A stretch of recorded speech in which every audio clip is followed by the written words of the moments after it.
नमस्कार, DD news में आप सभी का स्वागत है। मैं हूं अश्विनी कुमार मिश्र। विकास भी और विरासत भी, इसी मंत्र के साथ केंद्र सरकार अपनी नीतियों को अमली जामा पहना रही है। गुरुवार को केंद्र सरकार ने 5 और भारतीय भाषाओं को क्लासिक लैंग्वेज यानी शास्त्रीय भाषा की सूची में शामिल किया।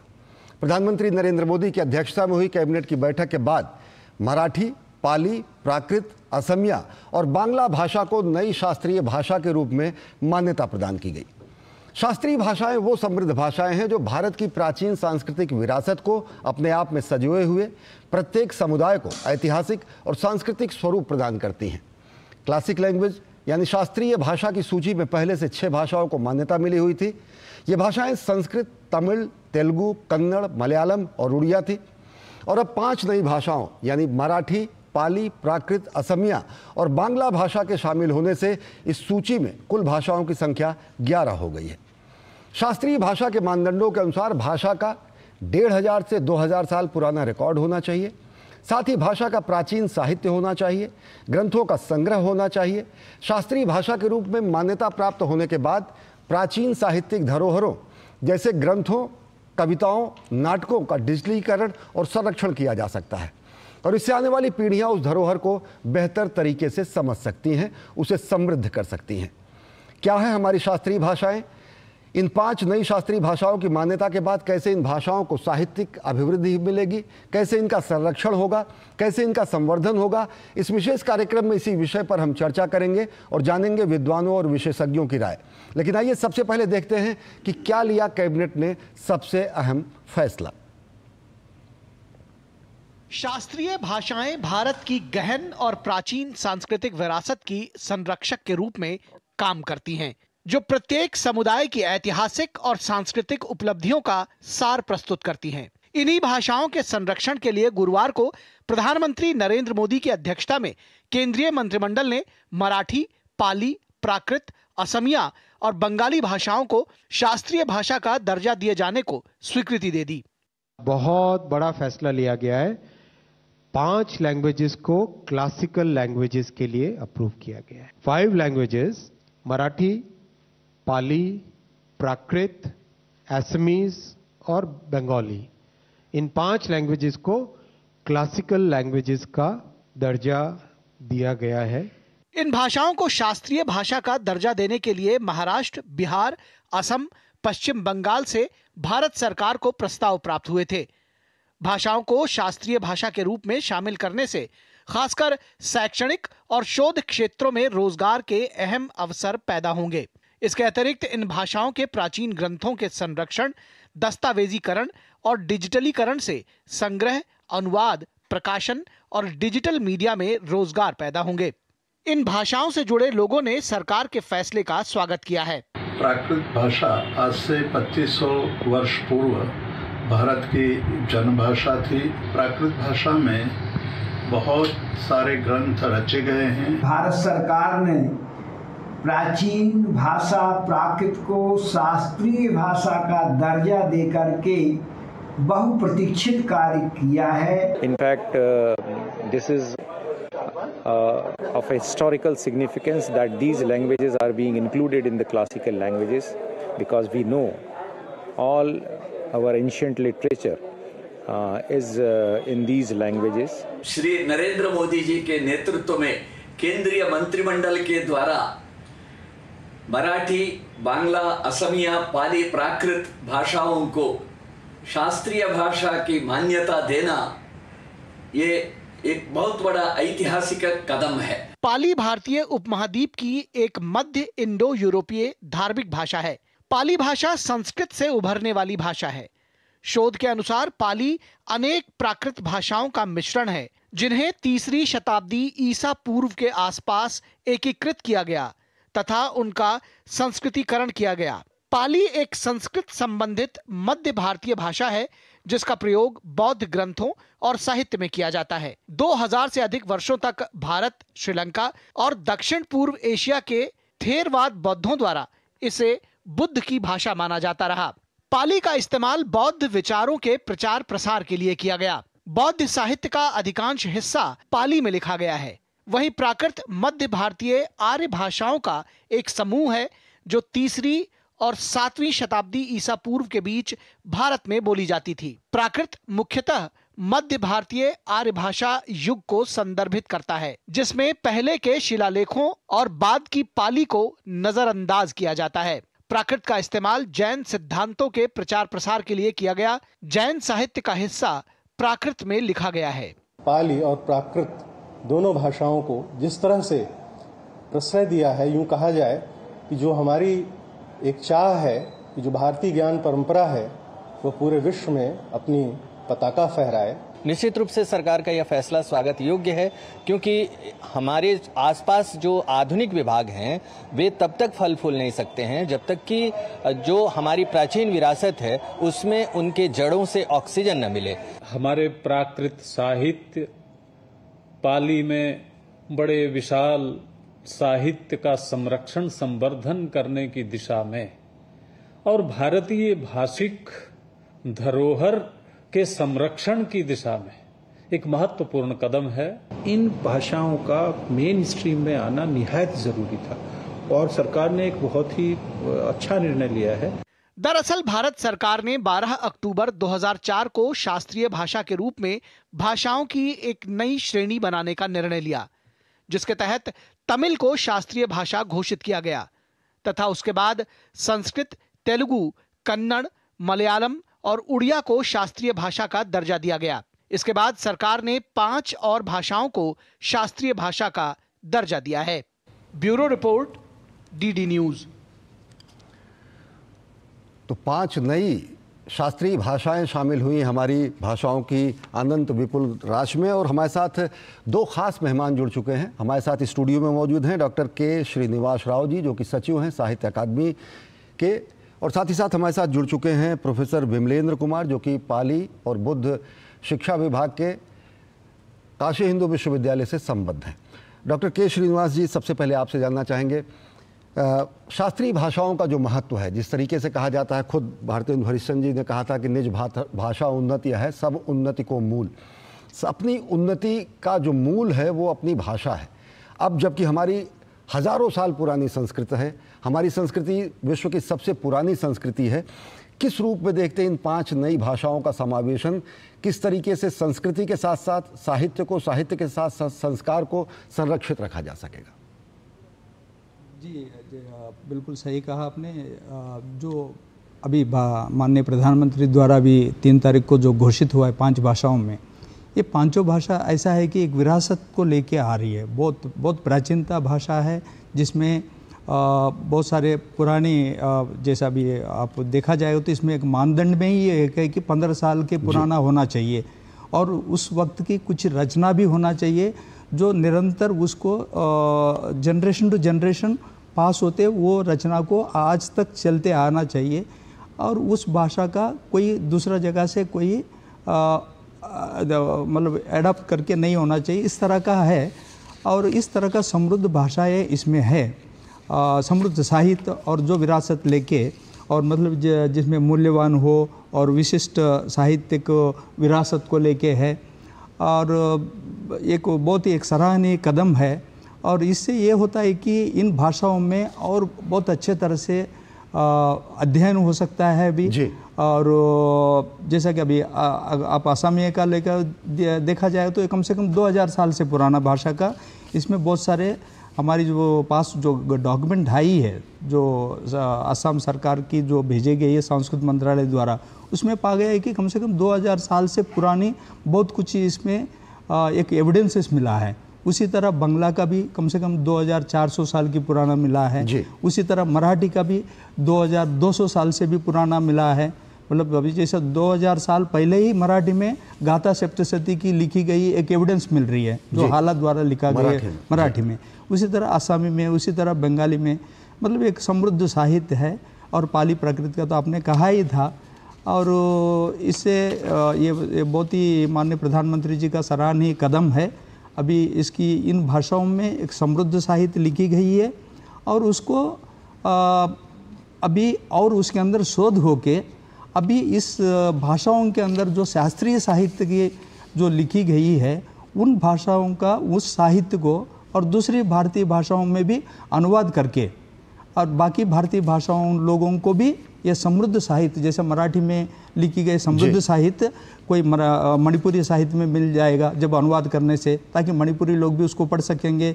उसी तरह आसामी भाषा में लिखी गई कोई मलयालम में पढ़ सकते हैं। उसी तरह मराठी भाषा की जो है कोई दूसरी भाषा जो राजस्थानी हो, हिंदी हो या कोई भी दूसरी भारतीय भाषाओं में उसको अनुवाद कर सकते हैं। ये एक बहुत सराहनीय कदम है। निश्चित तौर से हमारे साथ प्रोफेसर बिमलेंद्र कुमार जी हैं, जो कि काशी हिंदू विश्वविद्यालय से संबंध है, पाली शिक्षा विभाग से। बिमलेंद्र कुमार जी, अगर देखें तो खुद शंकराचार्य जी ने कहा, वाचः प्रकृत संस्कृत श्रुति गौरव। संस्कृत, प्राकृत, पाली न केवल भाषाएं हैं बल्कि हमारी संस्कृति को अपने में समेटे हुए हैं। संस्कृत हमारी संस्कृति का अगर मूल है तो कहीं इसी से निकली हुई पाली और प्राकृत भाषाएं हैं। 6वीं शताब्दी ईसा पूर्व से अगर देखें तो महात्मा बुद्ध के जो उपदेश हैं, जिनका संकलन किया गया, मध्यम निकाय, दीर्घ निकाय, सुत्त पिटक, विनय पिटक, बहुत सारी ये सब भाषाएं पाली और प्राकृत में हैं। किस रूप में देखते हैं अब जब इनको एक नई मान्यता देकर उन सभी साहित्यिक केशराश को, साहित्यिक विपुल राज को नए सिरे से संयोजित करने का प्रयास हो सकेगा? धन्यवाद जर्नलिस्ट सुनील मिश्रा जी। ये बहुत ही हर्ष का विषय है कि आज भारत सरकार के द्वारा पाली और प्राकृत के साथ अन्य भाषाओं को भी, 5 भाषाओं को शास्त्रीय भाषा का दर्जा दिया गया है। यदि हम देखें कि साहित्य के उत्कृष्टता को देखकर ही, उसके गुणों की उत्कृष्टता को ही देखकर शास्त्रीय भाषा का एक रूप दिया गया है। और पाली में हम जो अभी विरासत की बात देखते हैं कि किस प्रकार से हमारे सांस्कृतिक धरोहर के रूप में, हमारे त्रिपिटक के रूप में भगवान बुद्ध के वचनों को संग्रहित किया गया है। और वो जो क्राइटेरिया जो 4 बनाया गया हमारे भारत सरकार के द्वारा, और वो चारों क्राइटेरिया जो है पाली और प्राकृत दोनों भाषाएं जो है फुलफिल कर रही थी। और ये जो 150, यदि हम पाली का उत्स देखें कि पाली हमारे भगवान बुद्ध के आगमों की भाषा है, जैनों की जो आगम की भाषा है वो प्राकृत है, और ये दोनों भाषा हमारे 6वीं सेंचुरी BC से पहले से है। और यदि हम संस्कृत के पहले भी देखें तो प्राकृत हमारे पास पहले से धरोहर है। और पाली को हम मागधी भाषा, मागधी निरुक्ति के रूप में भी जानते हैं। और किस प्रकार से मागधी भाषा हमारे संस्कृत के पहले भी जो प्राकृत भाषाएं थे उसके मूल रूप में हमको मिल रही हैं। और ये जो प्राकृत है ये जन भाषाएं के रूप में, जन बोली के रूप में जानी जाती थी, जिसको बाद में संस्कृत का रूप दिया गया और बाद में हमारे जो त्रिपिटक का रूप जो दिया गया। भगवान बुद्ध जो है जिस भाषा में उपदेश दिए उसको मागधी कहा जाता है, लेकिन जब उसको हम लिपिबद्ध जब हम कर रहे हैं तो वो उसको पाली का भाषा का नाम दिया गया। और पाली में ही, पाली वह भाषा है जिसमें भगवान बुद्ध के वचनों को संकलित किया गया। तो ये एक भाषा हमारे जो धरोहर के रूप में इतने वर्षों से पड़ी थी। और पिछले कई वर्षों से, 10 वर्षों से करीब बिहार सरकार और हमारे उत्तर प्रदेश के भी विश्वविद्यालयों से रिप्रेजेंटेशन भारत सरकार को जा रहा था कि खासकर पाली को एक शास्त्रीय भाषा का दर्जा दिया जाए। ये बड़े खुशी की बात है कि भारत सरकार ने इस बार पाली के साथ अन्य भाषाओं को भी दिया गया। इसके लिए हम भारतीय सरकार के मंत्रिमंडल को हम आभार व्यक्त करते हैं और उनको धन्यवाद भी देते हैं। और चारों तरफ से विद्वान, साहित्यकार और संस्कृति के संरक्षक इस कदम का स्वागत कर रहे हैं। हम चर्चा जारी रखेंगे, लेकिन वक्त हो चला है बेहद छोटे से ब्रेक का। देखते रहिए DD न्यूज। आपके घर के खाने में रेस्टोरेंट जैसा स्वाद ले आए MDH का शाही पनीर मसाला। पनीर को क्या मस्त बना डाला। बात जब पीढ़ियों के लिए बनने वाले घर की हो तो जिम्मेदारी बड़ी हो जाती है। गैलेंट समझता है ये जिम्मेदारी। अब MM रिब्स के साथ गैलेंट एडवांस TMT रीबार, निर्माण का रियल हीरो। सुरक्षा की गारंटी हर चीज में जरूरी है, चाहे वो मुश्किल स्टंट हो या अच्छी फसल। इसलिए ले आइए IIL के ट्रैक्टर ब्रांड का शिनबार, जो देता है सुंडी और ट्रिप से सुरक्षा की गारंटी। जिंदगी की हर छोटी बड़ी जरूरत के लिए आप जो सपने सजाते हैं, बस उसी उम्मीद को तो हम सहारा लगाते हैं। SIP आपकी सेविंग्स को आपकी खातिर काम पर लगाएगी आज ही अपनी पहली SIP की शुरुआत करें। अधिक जानकारी के लिए अपने वित्तीय सलाहकार से परामर्श करें। LIC म्यूचुअल फंड द्वारा निवेशक शिक्षा की एक पहल। म्यूचुअल फंड निवेश बाजार के जोखिम के अधीन है। योजना से संबंधित सभी दस्तावेजों को ध्यान से पढ़ें। सारी छुर्रियाँ भर देती हैं, दीवार हमवार कर देती हैं। तो पुट्टी भर ले, हाँ पुट्टी भर ले। वंडर वॉल पुट्टी दे एक परफेक्ट फिनिश। गोल्डी मसाले के 100 ग्राम के स्पेशल पैक्स में फ्रेशनेस लॉक है। ऐसे गोल्डी मसाले जहां जाएं रिश्ते बनाएं। ब्रेक के बाद आप सभी का स्वागत है। हम बात कर रहे हैं शास्त्रीय भाषाओं की। 5 नई शास्त्रीय भाषाएं शामिल की गई हैं इस सूची में। हमारे साथ 2 खास मेहमान, डॉक्टर के श्रीनिवास राव जी, सचिव साहित्य अकादमी, और साथ ही साथ प्रोफेसर बिमलेंद्र कुमार जी हैं BHU से। के श्रीनिवास राव जी, आपसे जानना चाहेंगे, पाली प्राकृत की तो बात अभी प्रोफेसर साहब ने की। मराठी, जैसा कि आपने कहा कि गाथा सप्तशती 2000 साल से ज़्यादा पुरानी रचना है। असोमिया की अगर बात करें तो गुरुचरित कहीं ना कहीं 2000 साल से ज़्यादा की पुरानी रचना है। एक कहीं ना कहीं इन भाषाओं को वह सामाजिक मान्यता क्षेत्रीय स्तर पर तो मिली थी, लेकिन किस तरीके से राष्ट्रीय फलक पर इन भाषाओं को नए तरीके से संरक्षित किया जा सकेगा अब तब जबकि डिजिटलाइजेशन का युग है। भाषाओं की जो पुरानी पद्धतियाँ, पुराने जो लेखन शैली रहे हैं वो बेहद प्राचीन हैं। कैसे अर्वाचीन, नवीन, प्राचीन, इनका सम्मिश्रण हो सकेगा? बिल्कुल, जब इन भाषाओं का जब केंद्र जब खुलेंगे, सेंटर ऑफ एक्सीलेंस जिसको कहा जाता है, अब तक जैसा कि आपने शुरुआत में कहा है कि जैसा कि तमिल, तेलुगु, मलयालम, कन्नड़ा और संस्कृत और उड़िया भाषाओं की जैसा केंद्र खुल चुकी है, इसी तरह इन भाषाओं का भी जब खुलेंगे उसके माध्यम से हम लोग बहुत सारे जो प्राचीन साहित्य है उसको अच्छे से प्रिजर्व कर सकते हैं। उनको ये कर मतलब उनको अनुवाद के तो मैंने पहले जिक्र कर चुका है। और इन ये साहित्य के अंदर जैसा कि पाली प्राकृत के अंदर भी बहुत सारे साहित्य दूसरी भाषाओं में उनके बारे में ज़्यादा जानकारी नहीं है। उनकी जब अनुवाद होगी तब पता चलेंगे। जैसा ज़्यादा काम ज़्यादा हो चुका है कि जैन प्राकृत का ज़्यादा हो चुका है वो मतलब समृद्ध। इसी तरह ये आसामी और बंगाली और मराठी जैसा ये 3 मुख्य भाषा है। जैसे मॉडर्न लिटरेचर मतलब वर्तमान की जो समकालीन साहित्य के ऊपर तो अच्छा लेखन हो रही है, सब कुछ हो रही है, लेकिन जो प्राचीन साहित्य के ऊपर जब अध्ययन होगी और प्राचीन साहित्य में जो कृतियाँ हैं उनको अभी करंट जनरेशन को मतलब अभी वर्तमान जो साहित्य प्रेमी है, भाषा प्रेमी है, उन लोगों को उपलब्ध कराने में ये सेंटर बहुत मदद करेगी। और इसके अंदर शोध होना भी बहुत ज़रूरत है। जैसा कि अभी मैंने कहा है 2000 साल पहले गाथा सप्तशती, ये जो क्लासिक है ये सभी संस्कृत भाषा के माध्यम से सभी पता है, लेकिन मराठी में जैसा लीला चरित्र है, ज्ञानेश्वरी है, इसी तरह आसामी में भी बहुत सारे हैं, इसी तरह बंगाली में भी बहुत प्राचीन साहित्य है, लेकिन वो अभी उपलब्ध नहीं है जो अभी वर्तमान लेखकों के लिए, वर्तमान भाषा प्रेमियों के लिए और वर्तमान तो मतलब अध्ययन भी ज़्यादा नहीं हो पा रहे। लेकिन अभी ये जो भारत सरकार की जो कदम है, इसके बाद जब इसके सेंटर्स खुलेगी उसके अंदर रिसर्च होगी और इसके पूरे दुनिया भर में इन भाषा की जो प्रेमी लोग हैं जहाँ भी होगा उन लोगों के लिए एक बहुत बड़ी उपलब्धि होगी और बहुत अच्छा शोध होगी। और इस माध्यम से जो बहुत सारे स्कॉलर्स को एक मतलब एक काम भी मतलब एम्प्लॉयमेंट की तरह भी एक चीज़ मिल जाएगी, एक प्रोजेक्ट्स हो सकता है, इसको एक इंटरनेशनल रिकॉग्निशन की तरह बहुत अच्छा काम हो सकता है इसमें। जी प्रोफेसर बिमलेंद्र कुमार जी, आपसे जानना चाहेंगे, अगर देखें जिस तरीके से मराठी, बांग्ला और असमिया भाषा के बारे में श्रीनिवास जी बता रहे हैं, पाली प्राकृत को अगर देखें तो बहुत सारे हमारे जो अभिलेख हैं, चाहे वो अशोक काल के हों, किंग खारवेल के काल के हों, उड़िया से संबद्ध, उड़िया तो खुद ही भाषा थी, लेकिन प्राचीन जो शिलालेख है, प्राचीन जो अभिलेख है, प्राचीन जो पुरातत्व लेख हैं, जिन पर बहुत कुछ काम नहीं हुआ है या जिन पर बहुत कुछ किया जाना, शोध किया जाना अपेक्षित है, किस रूप में देखते हैं कि एक तरीके से अब जब पाली प्राकृत अपभ्रंश और फिर खड़ी बोली हिंदी इसके नए तरीके से पूरी की पूरी अभिव्यक्ति की शैली आई, तो कहीं एक आशंका जताई जा रही थी पाली प्राकृत लुप्त होती भाषा हो रही, एक संजीवनी जैसा काम होगा? धन्यवाद। हाँ, ये सही में आपने कहा है कि यदि हम पाली प्राकृत को एक सेंटर ऑफ एक्सीलेंस के रूप में हम स्थापित करें, इस प्रकार से आप देखिए संस्कृत को 2004 में शास्त्रीय भाषा के रूप में मान्यता दिए गए।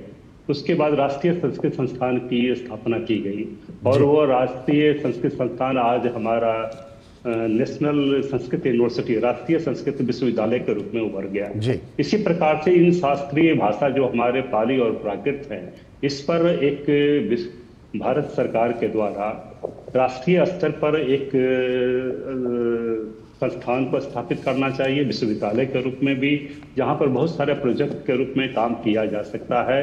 और बहुत सारे हमारे जो शिलालेख हैं, जिसकी जो बात आप कर रहे हैं कि खासकर हम पाली और प्राकृत की धरोहर को देखें तो वो खासकर आर्कियोलॉजी के बहुत सारे हमारे इसमें एविडेंसेस मिलते हैं।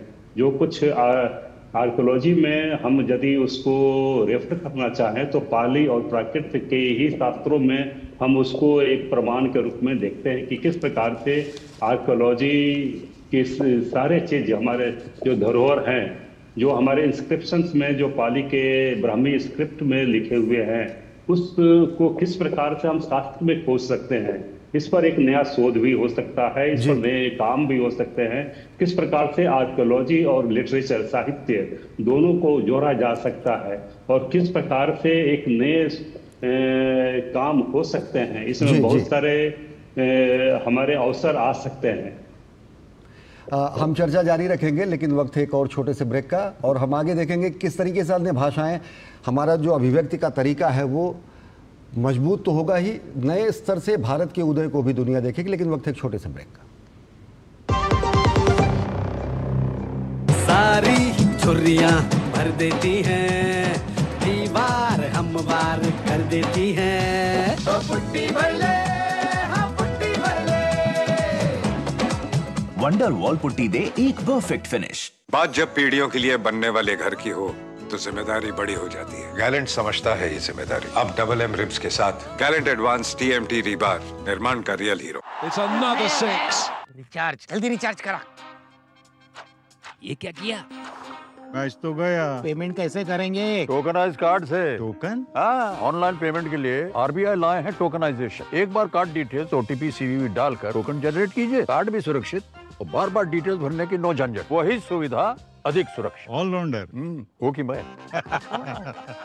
RBI कहता है कि जानकार बनिए, सतर्क रहिए।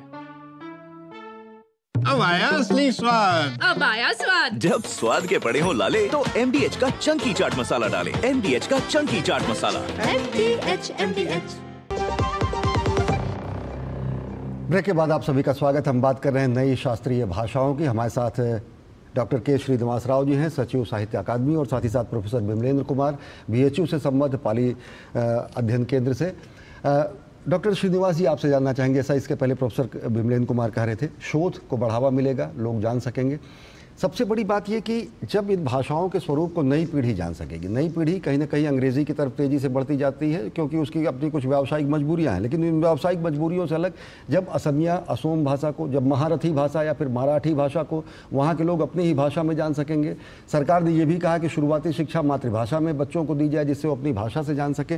तो किस तरीके से सांस्कृतिक संरक्षण के साथ साथ संस्कारगत बोध भी नया बच्चों में उत्पन्न होगा? देखिए, इसमें जैसा कि हम सब जानते हैं, माननीय प्रधानमंत्री नरेंद्र मोदी जी शुरुआत से ही ये कहते आ रहा है कि अपनी अभ्यास मतलब पढ़ाई जो है अपने मातृभाषा में हो, और उसी दिशा से हमारी जो न्यू एजुकेशन पॉलिसी का भी हुआ है। जब ये आप जैसे बोल रहे हैं कि इंग्लिश मीडियम का ओर से सब लोग जा रहा है, उसके कारण ये है कि हमारी मातृभाषाओं को अपने घर से उनका प्रैक्टिस होना ज़रूरी है।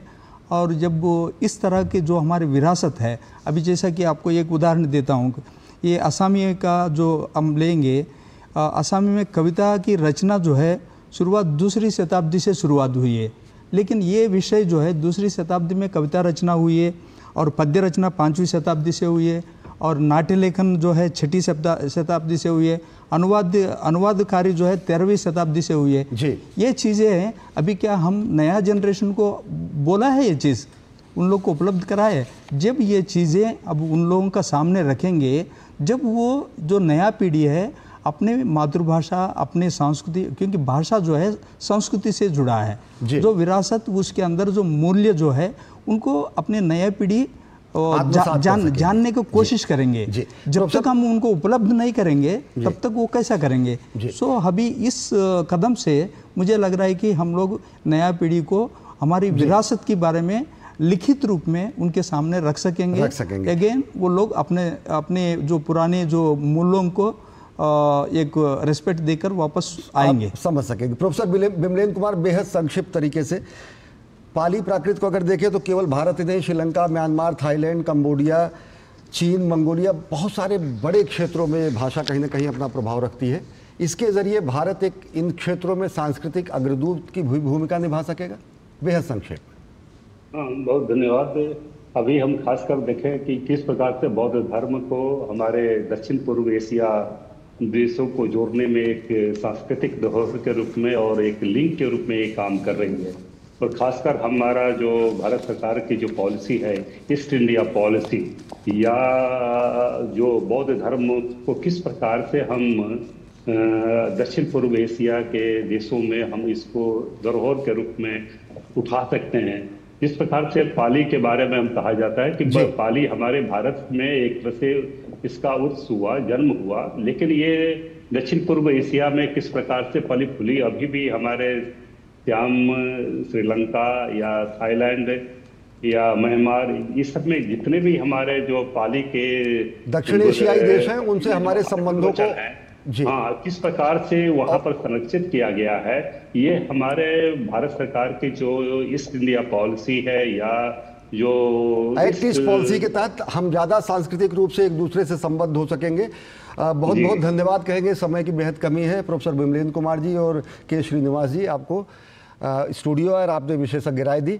भारतेंदु जी ने कहा था कि निज भाषा उन्नति है सब उन्नति को मूल, बिन निज भाषा ज्ञान के मिटत न हिय को सूल, अंग्रेजी पढ़ के जदब सब गुण होत प्रवीण, पै निज भाषा ज्ञान बिन रहत हीन के हीन।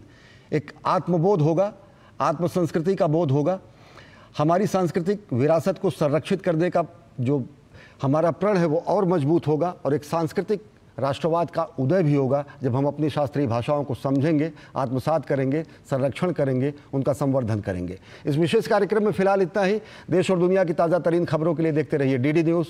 नमस्कार।